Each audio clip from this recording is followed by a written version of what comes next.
Hi everyone, welcome back. I'm Dai, and today I am bringing you my first impressions on the Monochrome Manga Club selections for January. Monochrome Manga Club is a title that I use to refer to my in real life manga club so that I can talk to you about the selections that we read every month. So this month we started 2 separate series reads, and we also read our 2 first in a series selections. So I'll go through those titles with you right here in the beginning, and then we'll go through each title separately.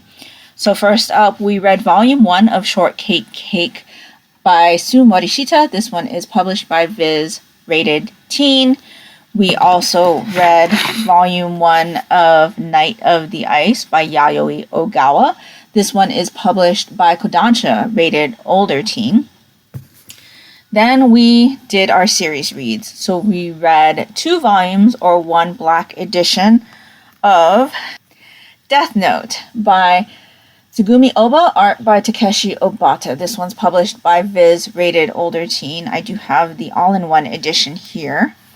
And then we also started a series read of A Silent Voice by Yoshitoki Oima. This one is published by Kodansha, rated teen. And so since we just started both of these series, I will be giving you my thoughts on those 2 series in this video. But going forward, I will not be talking about the series reads because we're not talking about first in a series volumes anymore. Just wanted to let you know that up front.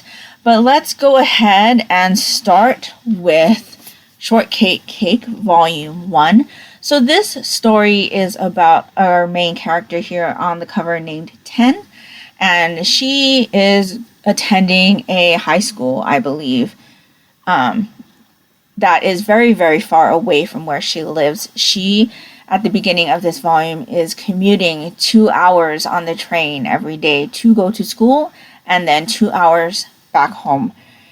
And so when she had started high school, one of her friends also was going to the same high school and had intended on boarding at the nearby boarding house. And so her friend's trying to get her to board at the boarding house as well.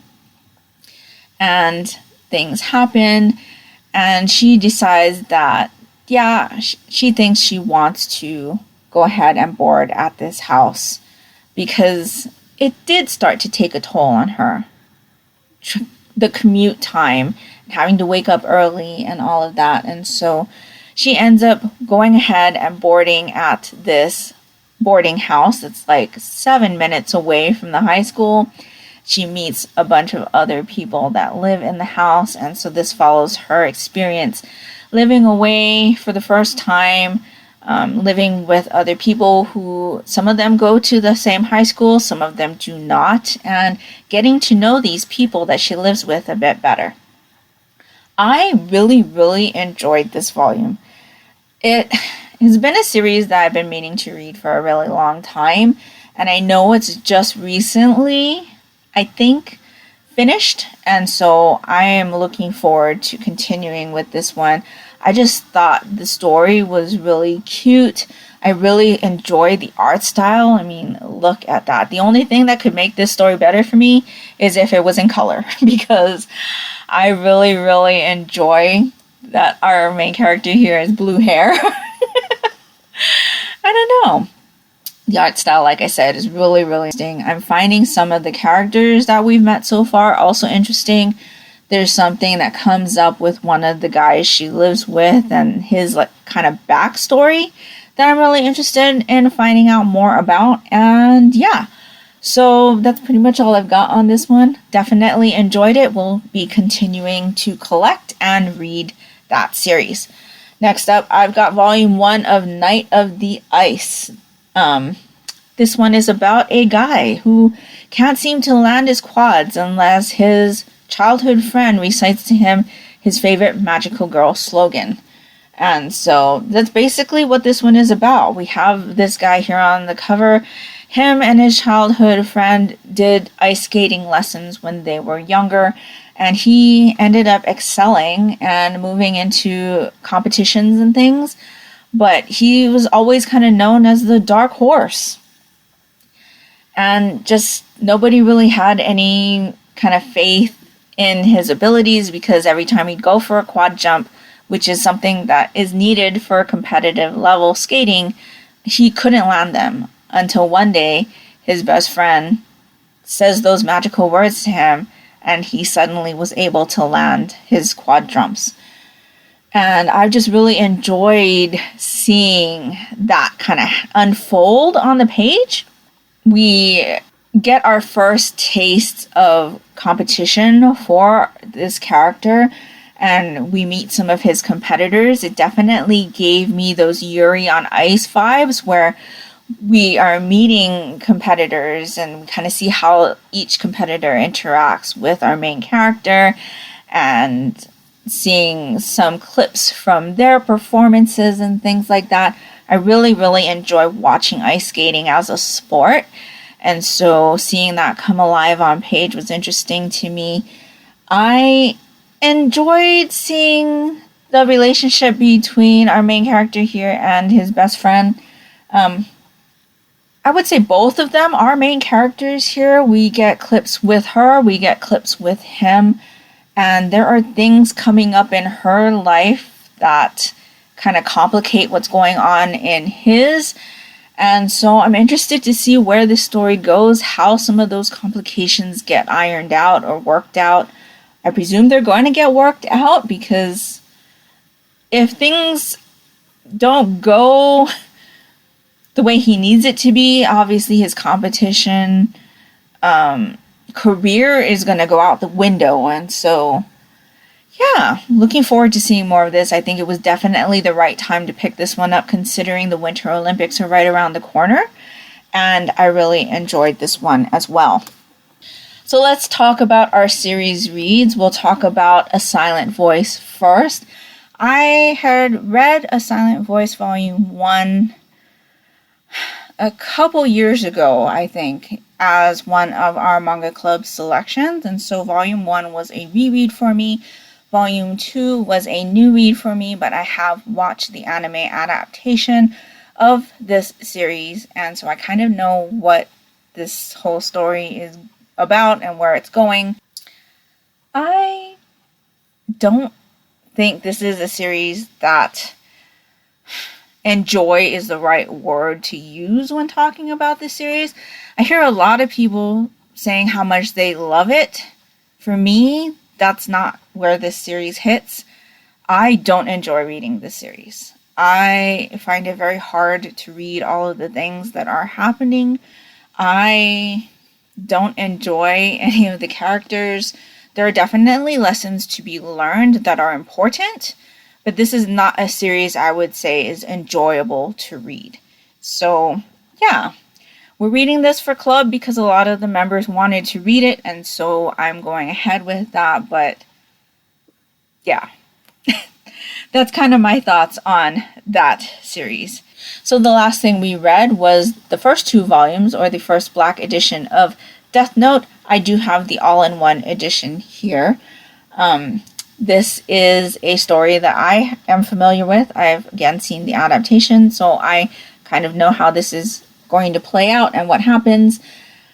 It has been a very, very long time since I've seen the anime, though. I was very surprised to know that I remembered quite a bit. So this is a story that follows Light, and he one day finds a notebook that is labeled Death Note that was dropped by a Shinigami. And inside this Death Note, there are rules. One of them that says, if you write down the name of a person, that person will die.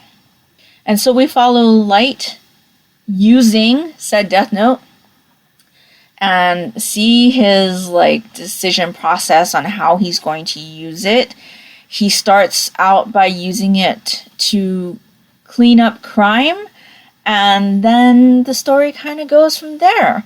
We also see the story from the police perspective and seeing them start to investigate what's going on, because Light gets a little overzealous in his quest, and the police force is very confused as to what's happening. Obviously something's happening, and they end up bringing in a consultant named L. So we get a lot of views in this story, and I am looking forward to more investigation. Like I said, remembered a lot of it. I definitely enjoyed this one more than A Silent Voice. I've never read through the manga, and I enjoyed this experience. I'm looking forward to continuing and seeing how much more of this I remember. And yeah, so fun fact, all of the members of the manga club have actually seen the anime adaptation. So we're all kind of in the same place where we kind of know where the story is going and how it's going to end up, but we are kind of on this journey of experiencing the story in this format. And so, yeah, I enjoyed this one. I'm looking forward to continuing with that one. So that will do it for our selections for January. Before I let you go, I will let you know what we will be reading for February. So we will be continuing with our series read of Death Note with the second Black Edition, or volumes 3 and 4. We will be continuing our series read of A Silent Voice with volumes 3 and 4. We will also be reading volume 1 of Love and Heart by Chitose Kaido. This one's published by Yen Press, rated teen. This one follows a girl who comes home from college after experiencing a nasty breakup, and she finds out she has a roommate. That roommate says that he is a childhood friend that used to live next door. However, she remembers that the family next door all committed suicide. So we will also be reading this one. And then we will be reading Can't Stop Cursing You, Volume 1. Art by Natsuko Uruma, original story by Kensuke Koba. This one's published by Yen Press, rated older teen. This one I think will be very interesting to read alongside Death Note, because this one follows a guy who ends up having 30 days to curse kill 30 people or meet a fate worse than death. And then we also meet a curse breaker who must identify the killer without falling prey to one of the curse kills. So the similarities with Death Note sound like that'll make this an interesting read to read alongside Death Note. I've heard other people say that this, or compare this to Death Note. There are obviously differences, but I think it'll be very interesting to read alongside our series read of Death Note. So I'm really looking forward to getting into this one. It's been one that has intrigued me for a bit, and just flipping through, there is a lot of gore in this one. Because it's Yen Press, there are warnings or on the back, like the rating will tell you why it's rated that way. For this one, it says language and violence, and like I said, I did a flip through because I do normally do that for our club, just because we have a variety of ages at our club, and I want to make sure there's nothing too sexual in nature. And so, yes, language and violence on this one. This one actually also, since it's Yen Press, it says language, nudity, and violence, but it is rated teen. There's no nudity in here that I saw, but like I said, I just did a quick flip through. And since it's teen, I don't think it could be that bad. So yeah, that will do it for me today. Let me know down in the comments below if you've read any of these series and what you thought of them, but please no spoilers. Also, please keep in mind that my thoughts on A Silent Voice are my own. If you love that series, that's great, but for me, I do have a difficult time with that one, so please be respectful of my thoughts on that series. If nothing else, and you would just like to let me know you were here, if you could like this video and leave me a notebook emoji for the Death Note down in the comments below, that would be greatly appreciated and would really help me out, and that will do it for me today. So I hope you're all doing great, I hope you're all safe and healthy, and until next time, take care, and smile always. Bye!